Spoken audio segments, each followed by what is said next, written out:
하나님의 놀라우신 은혜가 우리 귀한 성님들에게 충만하게 임하시기를 간절히 기도합니다. 함께 읽은 이 장면이 하늘에서 이루어지고 있는 예배의 장면입니다. 잭슨 하이츠에서 개척교회를 하는 한 목사님, 제가 아는 친구 목사님이 계신데 그분은 레스토랑에서 예배를 드리세요. 주일 오전에는 레스토랑을 하지 않기 때문에. 그리고 그분은 무슬림을 대상으로 주로 하십니다. 인도 분인데. 그런데 어느 날 하루는 교회에 처음 오시는 한 중년의 여성분이 오신 거예요. 같이 예배를 들으셨어요. 그리고 나서 물어봤습니다. 예배가 어땠냐고 물어보니 그분이 마치 천국에 온 것 같다 라고 그렇게 표현을 하셨대요. 평생 처음으로 예배를 들으시는데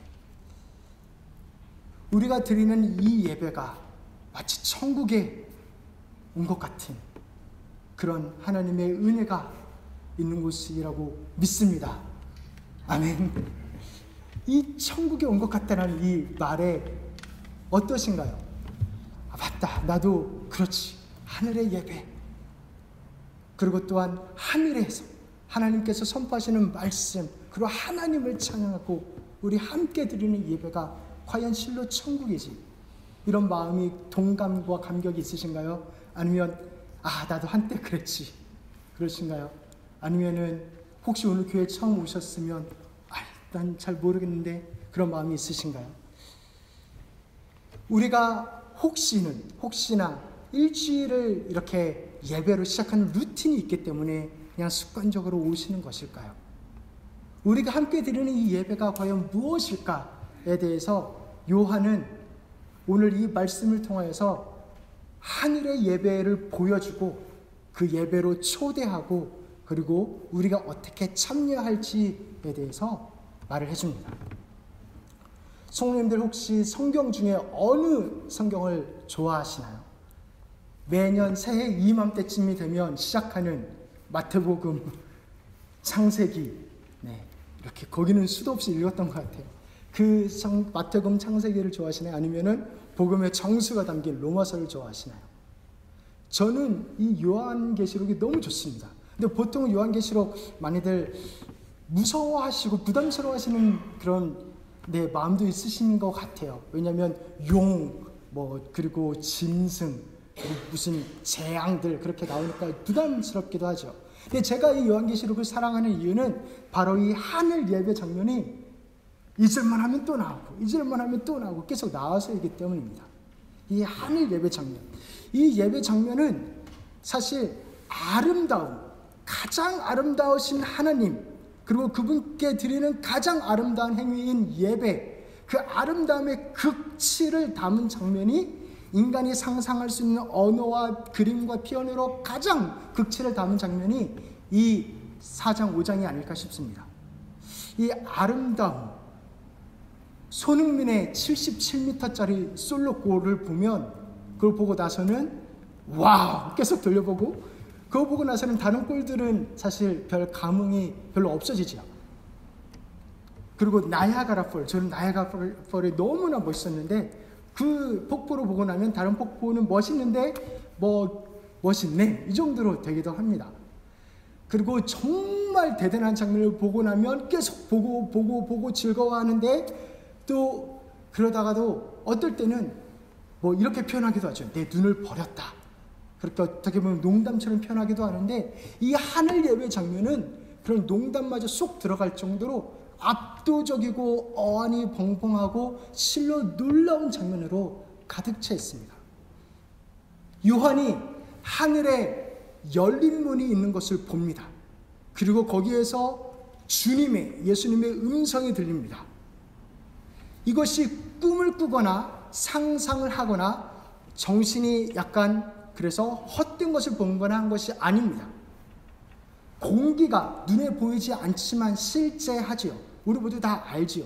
그것처럼 눈에 보이지 않지만 실제하는 하늘의 예배 장면을 본 것입니다. 어떻게 봤을까요?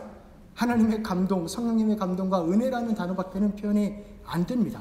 그러나 분명 하늘 열린 문에서 주님의 음성이 들리는데 4장 1절에 이리로 올라오라.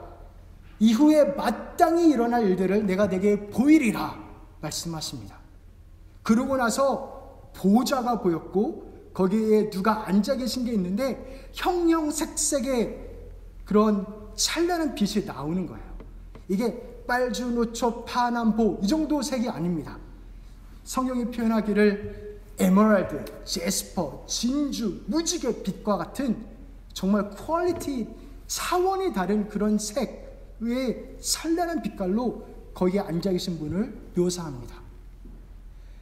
우리가 하늘을 상상하면, 글쎄요, 저는 하늘을 상상하면 광활한 그리고 거대한 우주의 바다가 펼칠 것 같은 그런 장면을 상상하곤 했는데, 하늘을 보여주실 때 보좌가 있다는 것이 실로 놀랍습니다. 보좌. 온 우주 만물에 가장 중요한 자리가 있다는 것입니다. 예를 들어 이것과 같습니다. 올림픽에서 가장 중요한 자리는 아마도 마라톤에 그것을 금메달을 딴 자가 오르는 그 금메달 시상대에 금메달 제일 높은 자리가 아닐까 싶습니다. 올림픽의 가장 마지막에 가장 영광스러운 그것을 기리는 자리.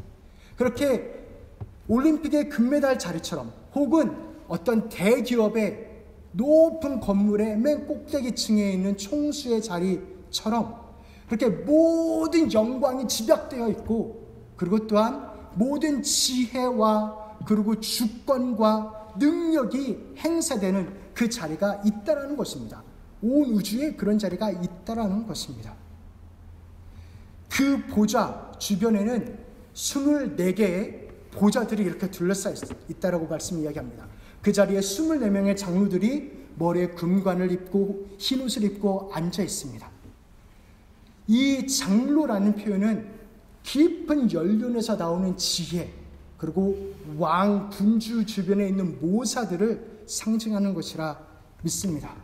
그렇게 12지파, 이스라엘의 12지파와 그리고 12제자들을 상징하는, 그래서 하나님께서 나는 너의 하나님이 되고 너희는 내 백성이 되리라 약속하신 그 언약 백성들을 상징하는 그러한 그들을 모은 그 자들을, 대표들이 그 자리에서 앉아 있습니다.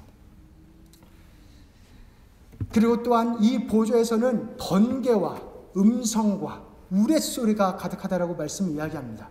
이 번개하고 우레소리, 그 천둥 같은 것은 사실 모세가 시내산에서 하나님께 십계명을 받을 때, 하나님의 살아계신 하나님을 만날 때 이렇게 자주 나오는 표현입니다.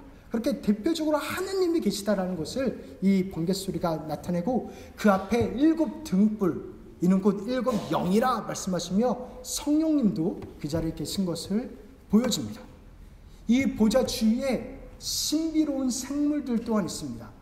4 생물이라 표현을 하는데, 한 생물의 얼굴은 사자 같고, 한 생물은 소 같고, 한 생물은 얼굴이 사람 같고, 한 생물은 독수리 같다라고 이야기합니다. 이 4 생물이 무엇을 상징할까요? 사자는 야생동물의 대표격이죠. 소는 가축의 대표격입니다. 인간은 하나님이 형상으로 만드신 만물의 영장이고, 독수리는 하늘 동물의 대표격입니다. 그렇게 하나님이 만드신 피조물들의 대표격인 생물들이, 그런데 이 생물들이 땅에 있는 생물들만의 대표는 아닙니다. 이 4 생물에 6 날개가 있다고 말씀 이야기합니다. 2 날개로 나는, 그래서 이사야에 나오는 스랍과 같은, 그래서 하늘의 생물들, 땅의 생물들을 대표하는 그 생물들, 그것을 상징하는 생물들이 함께 모여 있습니다. 이 생물들이 밤낮으로 쉬지 않고 외치기를, 우리가 뭔가 너무나 놀라운 장면을 보면 계속 그것을 돌려보듯이 밤낮으로 볼 때마다 경탄하며 외치기를, 4장 8절에 거룩하다 거룩하다 거룩하다 주 하나님 곧 전능하신 이여, 전에도 계셨고 이제도 계시고 장차 오시리시라, 이렇게 하나님을 경배하고 경배합니다. 너무나 경이롭고 정말 한 줌의 흙뿐인 우리 인간이 보기에는 너무나 감당할 수 없는 그 생물들, 그 놀라운 생물들한테도 감당이 안 되는 그런 분을 경배합니다. 그 생물들이, 네 생물들이 보좌에 앉으시고 세세토록 살아계신 이에게 찬양과 경배를 올려드릴 때 24장로들도 함께 참여합니다. 24장로들이 보좌에 앉아있다가 엎드립니다. 그리고 자기의 관을 내어 던집니다. 차마 그 존귀하신 분 앞에 앉아있을 수가 없었던 것이지요. 자기의 관을 내던지며 11절에 이야기하기를 우리 하나님이여 영광과 존귀와 권능을 받으시는 것이 합당하오니 주께서 만물을 지으신지라 만물이 주의 뜻대로 있었고 또 지으심을 받았나이다. 이렇게 고백합니다. 내 생물이 하나님의 속성, 하나님의 거룩하심, 전에도 계시고 이제도 계시고 장차 오실 그 영원함을 찬양했다라고 한다면 24장로들은 하나님께서 하신 일을 찬양합니다. 창조를 찬양합니다. 창조하신 그 일들을 찬양합니다. 저 하늘도, 저 바다도, 저 깊은 심해에 있는 그렇게 그 깊은 아주 무거운 수압을 아주 얇은 피부로 견뎌내는 그 동물들도, 아니면 모든 것을 다 녹여버리는 붉은 용암도, 아니면 저 우주의 모든 행성들에게 질서를 부여하고 그 중력으로 그 힘으로 모든 것을 붙드는 저 블랙홀도, 모든 피조물들이 하나님을 찬양한다는 것입니다. 그리고 하나님은, 그 우주를 지으신 하나님은 우주보다 크시다. 다채로운 동물과 식물들을 만드신 분은 그분의 지혜와 그 디테일은, 그 섬세함은 감히 상상조차 할 수 없다.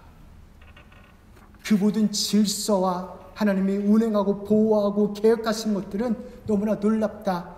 찬양하는 것입니다. 우리 지구가 태양에 조금이라도 가깝거나 조금이라도 멀었으면 우리가 타 죽거나 얼어 죽거나 한다는 사실을 우리 모두 다 알고 있습니다. 그렇게 하나님이 우리를 지키고 계신 것입니다. 그렇게 피조물들은 그 존재만으로도 하나님을 찬양하고 있는 것입니다. 마치 아이폰, 전 아이폰을 쓰는데요.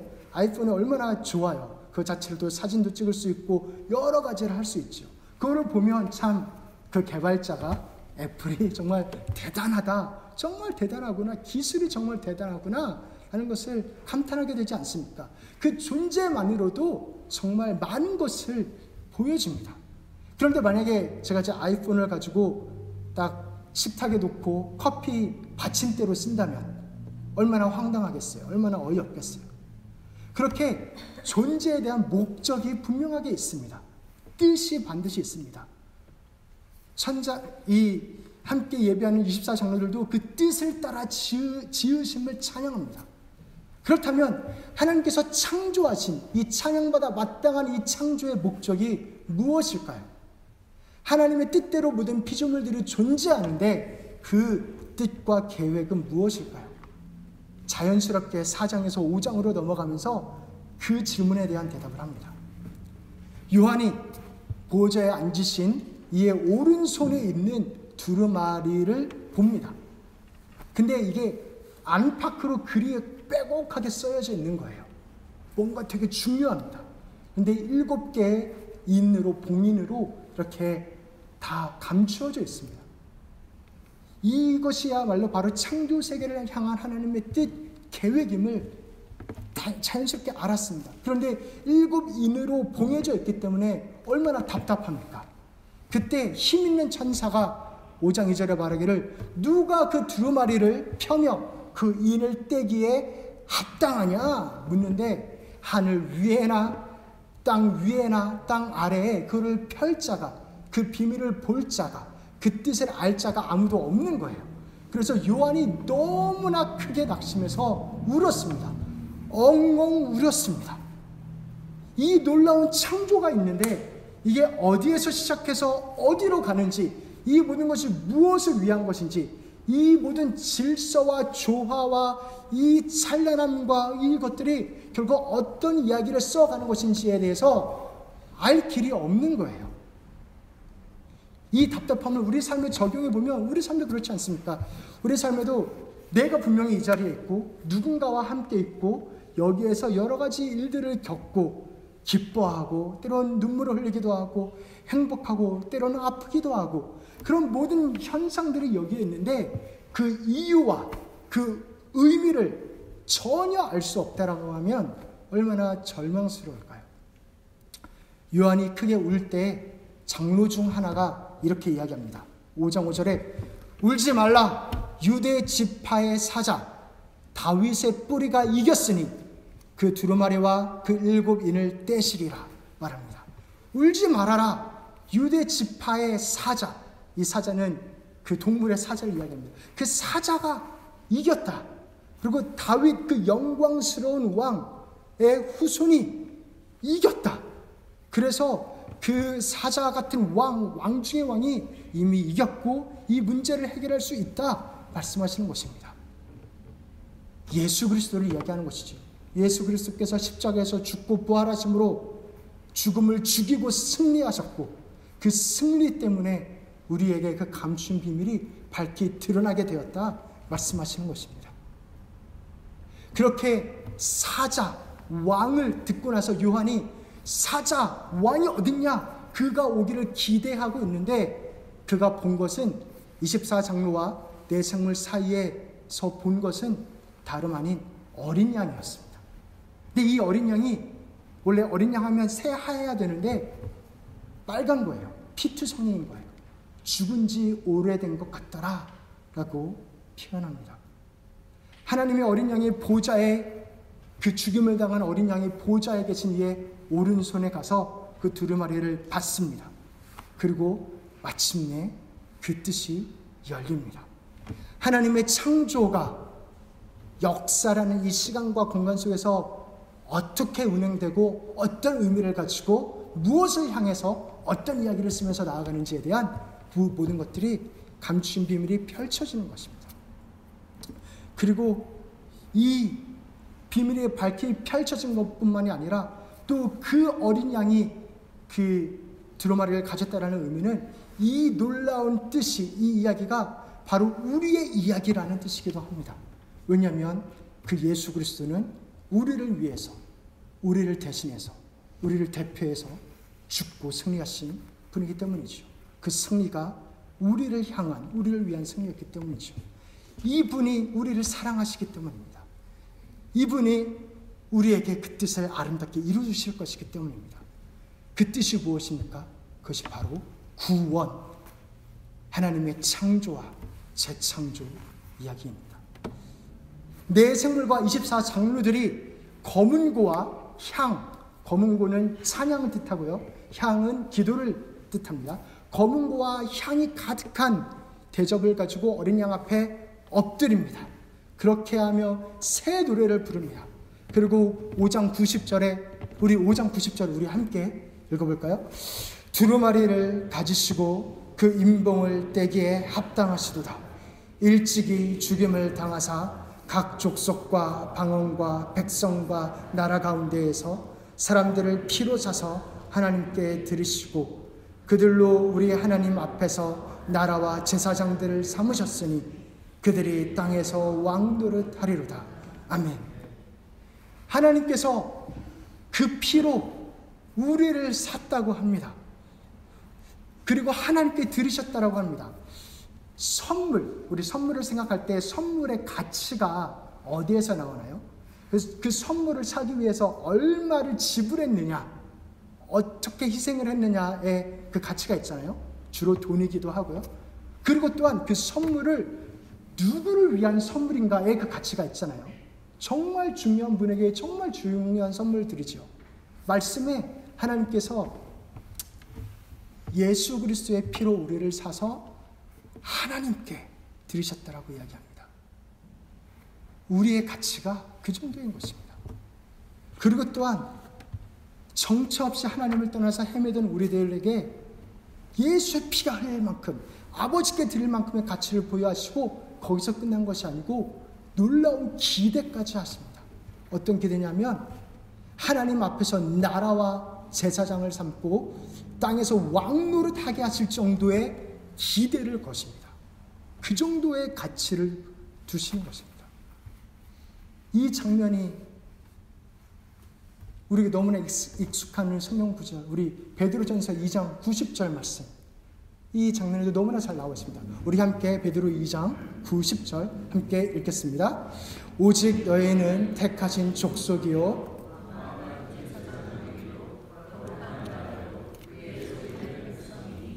이는 너희를 어두운 데서 불러내어 그의 기이한 빛에 들어가게 하신 자의 아름다운 덕을 선전하게 하려 하심이라. 너희가 전에는 백성이 아니더니 이제는 하나님의 백성이요 전에는 긍휼을 얻지 못하였더니 이제는 긍휼을 얻은 자니라. 아멘. 전에는 긍휼을 얻지 못했는데 이제는 긍휼을 얻었고 왕같은 제사장, 거룩한 나라, 하나님의 거룩한 백성으로 예수 그리스도의 피값으로 삼으셨다라는 것, 이 구속의 이야기를 찬양하는 것입니다. 창조를 찬양했다고 하면 이제는 구속을 노래합니다. 이 생물과 장로들이 함께 드리는 이 찬양에 함께 또 화답해서 함께하는 존재들이 있습니다. 수천만의 천사들입니다. 만만이요 천천이다라고 말씀을 고백하며 이 천사들이 함께 이렇게 고백합니다. 12절에 죽임을 당하신 어린 양은 능력과 부와 지혜와 힘과 존귀와 영광과 찬송을 받으시기에 합당하도다. 마치 교회에서 누가 선창을 하면 찬양대가 화답해서 찬양을 하듯이 이 하늘의 존재들이 찬양하니 또 천군 천사들이 찬양하고 이와 더불어 이제 온 피조물들, 하늘 위, 하늘 아래, 땅, 바닷속, 바다 위에 있는 모든 생물들이 또 함께 또 찬양합니다. 13절에 보좌에 앉으신 이와 어린 양에게 찬송과 존귀와 영광과 권능을 세세토록 돌릴지어다.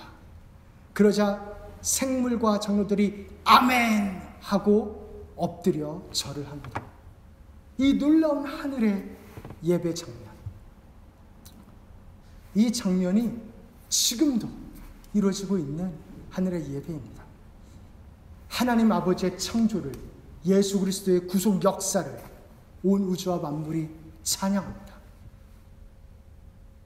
이게 우리와 어떤 상관이 있을까요? 이게 우리와 어떤 상관이 있을까요?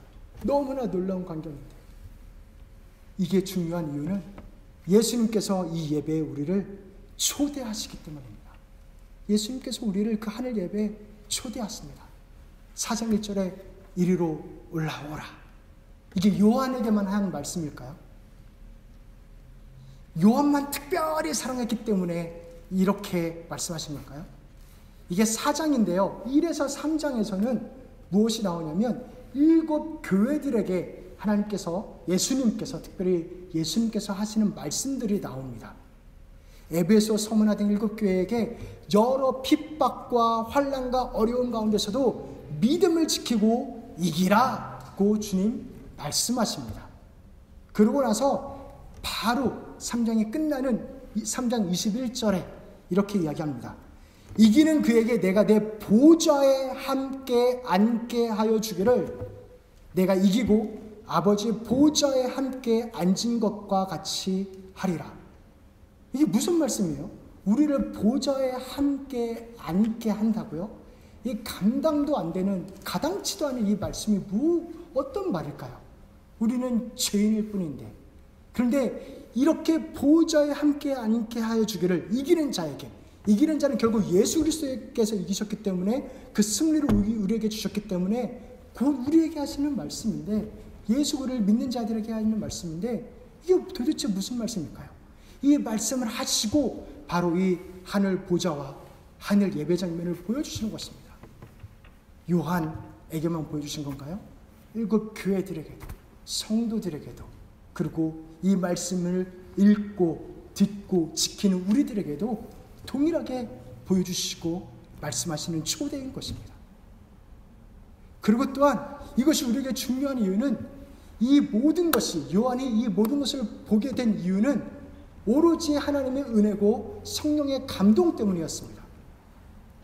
그래서 4장 2절에 내가 곧 성령에 감동되었더니 하늘의 보좌를 베풀었고 그 보좌 위에 앉으신 이가 있는데, 그래서 성령의 감동으로 이 모든 일이 일어났다라고 그 은혜를 고백하는 것이죠. 그런데 이때의 성령과 우리가 받은 성령, 우리와 함께 하시는 성령, 이 예배를 받으시는 성령, 그 성령이 같은 성령입니다. 그 성령님이 우리를, 동일한 성령이 예수의 영이 우리를 초대하고 계신 것입니다. 교회에게 귀 있는 자들은 성령이 교회에게 하는 말씀을 들으라 말씀하시는 그 성령이 우리에게도 지금 2020년에 우리에게도 동일하게 말씀하시는 것입니다. 들으라. 우리가 이 예배에 참여하는 것이 왜 그렇게 중요할까요? 보좌가 모든 주권과 영광과 권력과 지혜가 집약된 모든 것이 결정되고 펼쳐지는 그 보좌가 분명히 있고, 이 말은 어떠한 말이냐면 온 우주의 중심이 있다라는 것이고 역사의 중심이 있다라는 것이고 모든 의미의 가장 중요한 의미 중심이 있다라는 것입니다. 이것을 포에트리스, 저의 교수님이었는데 학교 때 그 교수님이 이렇게 이야기했습니다. 그래서 이 모든 것에 그 유니버스의 하트가 있고, 그리고 모든 미닝의 중심이 있고, 모든 히스토리의 중심이 있다라고, 그것을 이 보좌가 보여준다라고 그렇게 표현했습니다. 예를 들어 김연아가 이제 금메달 시상대에 올라섰을 때 어떤 마음이 들었을까요? 그 시상대에 올라서 너무나 기뻐서 울지요. 그 기쁨의 눈물을 흘리지요. 그러면서 지난 날에 대한 그 고생들, 그리고 꿈을 꿨던 것들, 기대들, 좌절들, 엉덩방아 찍은 것, 그러나 이 자리까지 오게 된 그 모든 것의 집약체가 바로 그 금메달 자리에서는 그 자리가 아닐까요? 그렇게 이 모든 것이 다 대답이 들어지고 모든 마음이 녹아져 내려버리는 그 자리가 있다라는 것입니다. 그게 바로 하늘 예배의 자리라는 것입니다.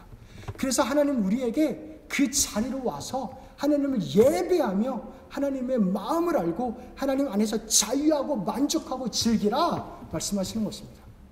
하나님 우리에게 예배하라 명령하십니다. 이것이 하나님이 이렇게 잘난 척이 심하시고 혹은 뭐 갑질을 하는 그런 성품이셔서 그런 것일까요? 아닙니다. 우리가 하나님의 형상으로 만들어졌기 때문에 우리가 언제 행복한지를 가장 잘 아시는 거예요. 우리는 하나님을 즐거워할 때 가장 행복합니다. 그리고 우리가 하나님을 즐거워할 때 하나님이 가장 영광 받으십니다. 예를 들어 사랑에 빠진 연인이 있습니다. 이 연인이 남자하고 여자가 있는데 남자가 오랫동안 고민하다가 정말 진심으로 마음을 담아서 그 여자에게, 연인에게 정말 예쁘구나, 사랑한다 이야기하고 결혼하자 이렇게 이야기한다면, 이 말을 이야기할 때 그 남자가 억지로 시켜서 그 말을 하는 건가요? 아니면 너무나 그 말을 하는데 부끄러운가요? 그 말을 하면서 괴로운가요? 그게 아니죠. 그렇게 고백을 할 수 있는 상대가 있는 것에 너무 감사하고 그 사랑을 고백하면서 더 행복한 것이 아닙니까? 그렇게 자기의 삶을 결혼함으로 자기 인생을 이렇게 함께 어떻게 하면 바치면서 행복한 것이 아닙니까? 그 행복을 우리에게 누리게 하길 원하시는 것입니다. 그렇다면 우리가 어떻게 이 하늘 예배에 참여할 수 있을까요? 정답은 오직 예수 그리스도입니다.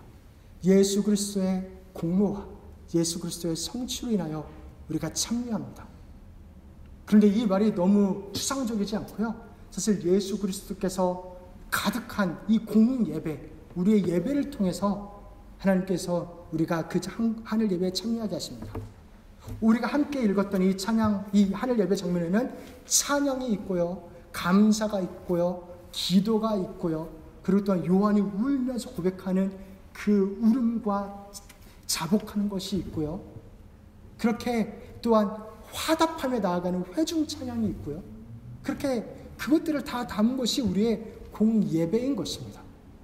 특별히 하나님께서 하시는 말씀, 이 예배의 중심입니다.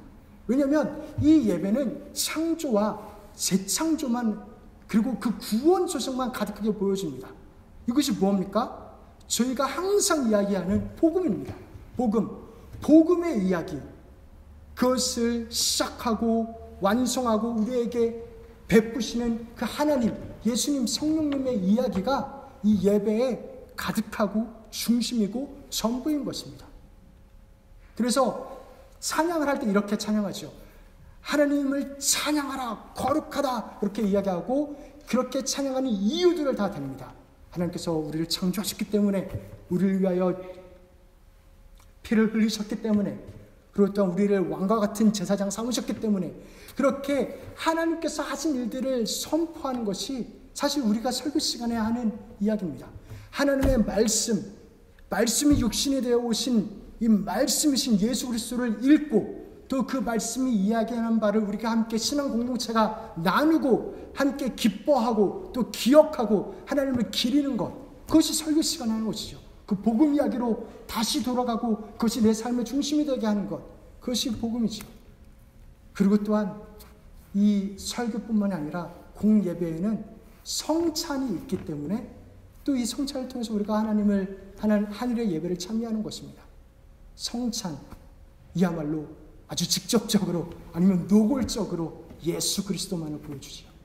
예수 그리스도의 피, 그의 살과 피, 그리고 그것을 먹고 마시며 예수 그리스도와 연합하는 우리, 그 은혜를 입는 우리, 그리고 함께 교회가 그 교회로 하나님의 신부로 함께 하나님에게 나아가는 놀라운 하나님의 꿈, 그 모든 것들이 하나님의 은혜로 성찬에, 설교에, 공예배, 우리가 드린 찬양에 나타나 있습니다. 이렇게 하나님의 예배에 참여한다는 것은 하늘의 소망이 이 땅으로 온다는 것입니다. Heaven come down, 이런 표현이 있잖아요. 그렇게 하늘의 그 소망이 현재 우리에게 오는 것이고, 이게 미래에 우리가 나중에 있어서 경험할 것이 아니라 하나님의 그 임재를, 성령님의 은혜를 이 자리에서 누릴 수 있다는 것입니다. 그 보좌가 있는 자리에서. 사랑하는 성도 여러분, 예배라는 단어는 영어로는 worship이죠. 이게 영어 옛 단어 worship에서 왔다라고 합니다. 내가 중요하게 여기는 가치가 내 삶을 만들어간다는 것이죠. 사랑하는 성도 여러분, 우리는 누구를 예배하고 있습니까? 하늘 예배 그 초대에 응하고 있습니까? 복음 이야기가 내 삶을 정말 만들어가고 있습니까? 이 말씀을 준비하면서 몸도 조금 아팠어요. 몸도 아픈 것도 있지만 마음도 너무나 많이 아팠습니다. 왜냐하면 너무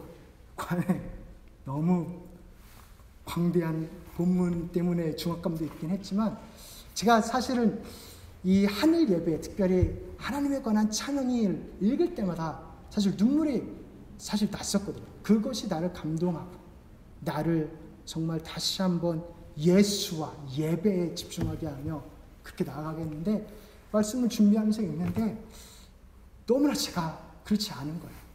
너무나 많이 타락해 있는 거예요. 그렇게 회개하며 사실은 이 설교를 준비하며 하늘 예배에 참여하길 바라며 그렇게 나아왔습니다. 너무나 감사한 것은 이 예수가 다시 한번 우리를 그 자리로 초청하십니다. 이리로 올라오라. 우리 함께 예배하자. 나의 사랑을 입고 나의 은혜를 입고 살아계신 하나님을 예배하라. 예수로 충만하라. 다시 한번 말씀하십니다. 그것이 또한 너무나 큰 은혜이고 복음인 줄로 믿습니다.